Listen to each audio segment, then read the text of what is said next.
कमरुचमा चौधरी पेशे से इंजीनियर, सुदलित व पिछड़ों सोशल एक्टिविस्ट, हमेशा आंदोलन में पिछड़ों की आवाज उठाते हुए लोगों की सेवा में तत्पर, असम से लेकर बंगाल तक सीएए और एनआरसी के खिलाफ आवाज बनकर सरकार की दमन नीतियों के खिलाफ अपनी मौजूदगी दिखाते हुए वालिगंज की एक बड़ी आवाज बनकर निकले हैं।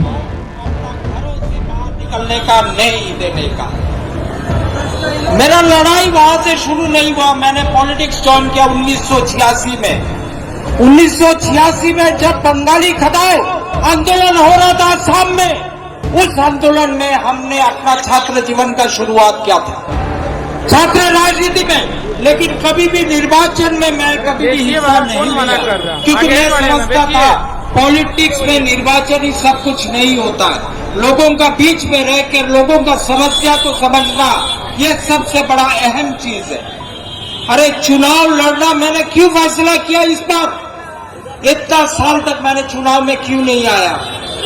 एक ही वजह है, एक ही वजह। जिस दिन 13 तारीख को मार्च को जब दीदी ने अपना ट्विटर से ये अनाउंस किया कि बालीगंज के लोगों का नुमाइंदगी तृणमूल कांग्रेस का उम्मीदवार होंगे बाबुल सुप्रियो, उसी दिन मैंने फैसला किया इस इंसान जो अंदर में, जिसका अंदर में एक जहर भरा हुआ है, उसका खिलाफ मैं खड़ा होकर चुनाव में हिस्सा लेना चाहता हूं।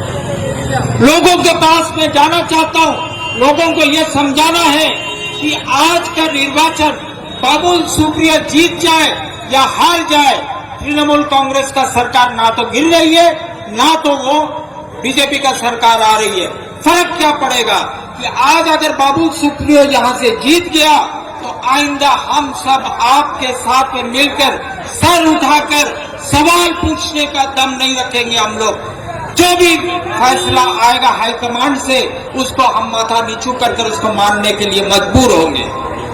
आज ये निर्वाचन है कि हमको प्रतिनिधि बनाकर भेजिए आप, ताकि सरकार से 2-4 सवाल हम आपके लिए हम पूछ सके उनसे।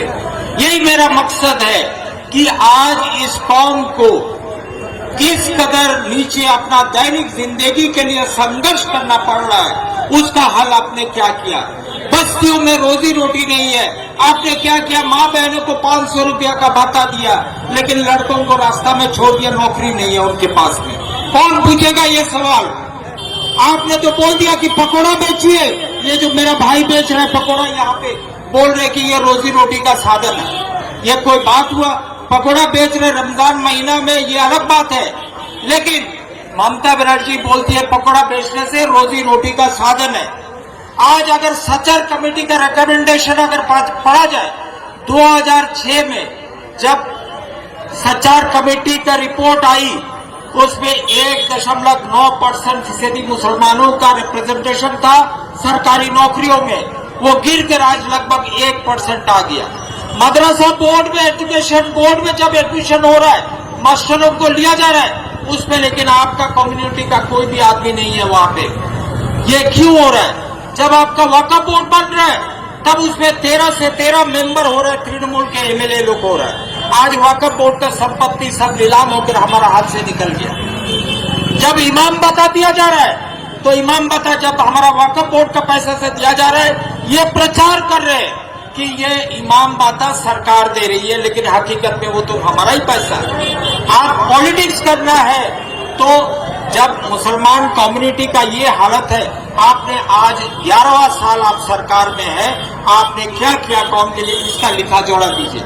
मैं यही सवाल पूछने जाना चाहता हूं असेंबली में, कि यह सवाल का जवाब लेकर आप सबको इसका जवाब में पहुंचाना चाहता हूं। इसका जवाबदेही नहीं है। दो गवर्नमेंट का 2 हिस्सा है, एक ऑपोजिशन है, एक सरकार में बैठी हुई है। जो सरकार में बैठी हुई है, जो हमारा नुमाइंदगी कर रहे हैं, वो तो सब टिके हुए, और जो ऑपोजिशन में है, वो ऑपोजिशन तो आपको जानते हैं क्या मकसद है भारतीय जनता पार्टी का।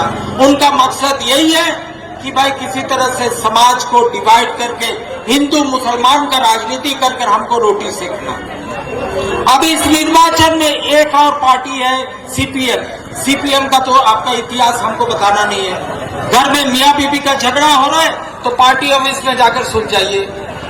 कोई झमेला 2 भाई में हो रहा है तो पार्टी ऑफिस में जाकर एलसीएस फैसला करेगा, तभी उसके बाद आप थाना में जा सकोगे। ये तो इतिहास हमने देखा है, नरसिंहार हमने देखा है।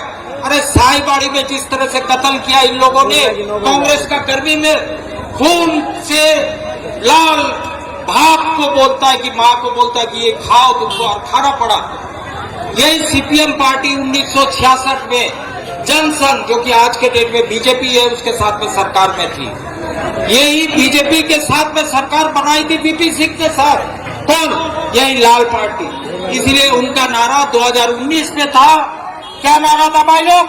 कि बाम, पहले राम फिर बाम, पहले राम को लाइए फिर बाम को लाइए। ये नारा आप लोग भूल चुके हैं। आज इसी बात का देखिए 10 साल हो चुका है तृणमूल कांग्रेस सरकार में आई हुई यहाँ पे, लेकिन आज हमारा सरकार यहाँ पे कर्जों में डूबा हुआ है, नौकरी नहीं दे पा रही है, नया उद्योग नहीं लगा पा रहा है यहाँ पे।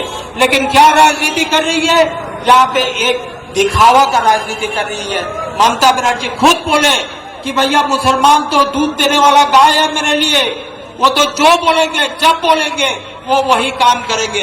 इसका वजह से आज यहाँ पे बालीगंज के लोगों के पास बाबुल सुप्रिया जैसा एक दंगाबाज सोच रखने वाला व्यक्ति को यहाँ पे भेज दिया गया कि आपके पास में और कोई उपाय नहीं है, आप मेरा कैंडिडेट को ही बटन दबाकर उसी को जिताइएगा। ये सवाल आप लोगों को अपना मन से पूछना है। ये सवाल आप लोगों को पूछना है कि हमारा नुमाइंदगी कौन करेगा? ऐसा व्यक्ति जो आपके जैसा मेरा चरित्र है, मेरा आपके जैसा मेरा कमाई का साधन है। मेरे पास कोई नाराज का पैसा नहीं है, मेरे पास कोई शाराना का पैसा नहीं है कि मैं यहाँ में डब्ल्यू से हावड़ा से आगे लाकर भीड़ कर दूं। यहाँ पे मेरा साथ में मेरा दोस्तों जो है, मेरा पार्टी के कार्यकर्ता है, एक सोच एक आदर्श लेकर आपके बीच में आया हूँ, एक भीख मांगने आया हूँ। एक मौका सिर्फ कांग्रेस पार्टी को दीजिए।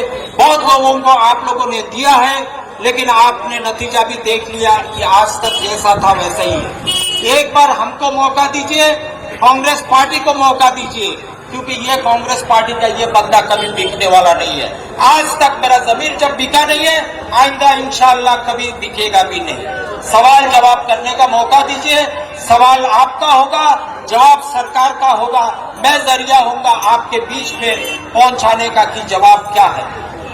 मेरा यहाँ पे बालीगंज के लोगों के लिए जो बेरोजगारी है, उसके लिए मैंने एक स्कीम सोच रखा है कि हर वार्ड में कहीं ना कहीं प्रशिक्षण देने का केंद्र खोलने का, स्कूल यहाँ पे इंग्लिश मीडियम खोलने का मैंने वादा किया है बालीगंज के। यहाँ पे मैंने हेल्थ सेंटर, जो प्राइमरी हेल्थ सेंटर है, उसको मैंने मैटरनिटी केयर सेंटर तक पहुंचाने का वादा किया है। यहाँ पे लोगों का जिस तरह से दिन आरी दिन खाई वाला समस्या है, बस्ती में रहते हैं लोग, वो बस्ती को मैं गवर्नमेंट का फंड जो केंद्रीय सरकार का है, उससे मैं आलिशान फ्लैट का कॉलोनी बना के देना चाहता हूँ। सबसे मेरा पहला लक्ष्य है, जो ठेका टेनेंसी कानून का वजह से ये सब इलीगल बस्ती हो रहे हैं, जो इलीगल बिल्डिंग्स हो रहे हैं, उसको मैं रेगुलराइज करके आप सबके सामने में लिविंग कंडीशन को अच्छा करने के लिए मैं सोच रहा हूँ। ये तो रहा मेरा आपसे वादा। अब आपका 12 तारीख को मेरा जोड़ हाथ आप सबसे यही विनती है मेरा कि आइंदा 12 तारीख को जरूर आप लोग वोट केंद्र में जाइए, 2 नंबर में बटन में दबाइए और एक बार कांग्रेस पार्टी को चांस दीजिए। और नहीं होता है 5 साल बाद में उखाड़ कर फेंक दीजिएगा।